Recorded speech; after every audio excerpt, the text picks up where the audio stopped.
নমস্কার, কলকাতা টিভিতে আপনাদের স্বাগত। সঙ্গে রয়েছে আমি ঈশিতা। ভারতের নাগরিক জীবনের একটি অবিচ্ছেদ্য অংশ হয়ে উঠেছে আধার কার্ড।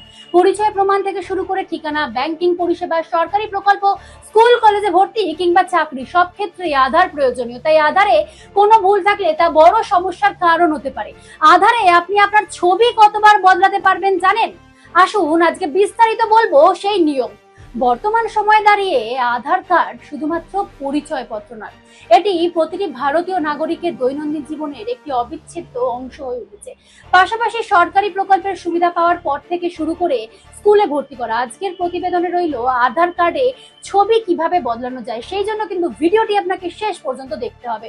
আধার কার্ডে ছবি পরিবর্তনের বিষয়ে নির্দিষ্ট কোনো বিধিনিষেধ নেই। ঠিকানা পরিবর্তনের মতনই প্রয়োজনে আপনি যতবার খুশি ততবার ছবি পরিবর্তন করতে পারেন।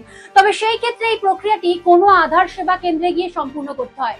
পাশাপাশি দিতে হবে নির্দিষ্ট টাকা, অর্থাৎ একটু ফি দিতে হবে। অর্থাৎ ছবি পরিবর্তনের বিষয়টি বিনামূল্যে কখনোই করা যায় না। আধার কার্ডের ছবি আপডেট করতে হলে আপনাকে সশরীরে নিকটবর্তী আধার সেবা কেন্দ্রে যেতে হবে। এই কাজটি অনলাইনে করা কখনোই সম্ভব নয়। পুরনো ছবি বদলে নতুন ছবি যুক্ত করার প্রক্রিয়াও ক্যামেরায় ছবি তোলা বা বায়োমেট্রিক যাচাই অন্তর্ভুক্ত হয়। অর্থাৎ আপনাকে কিন্তু আধার সেবা কেন্দ্রে যেতেই হবে।